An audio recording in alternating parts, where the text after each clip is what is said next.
Issues in Europe today are to do. Don't adjust your television. Don't worry, there's nothing wrong.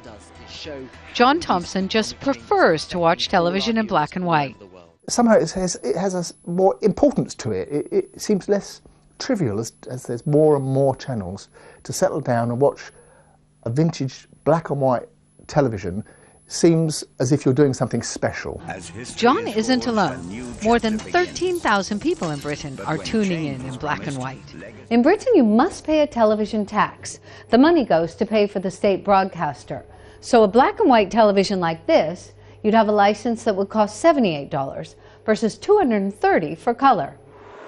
Some of these sets at a museum in South London date back to 1936 when television began.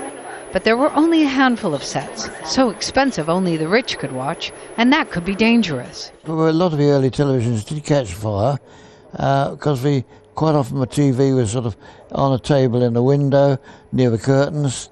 The TVs weren't terribly well made, and they'd overheat, catch fire and set light to the curtains.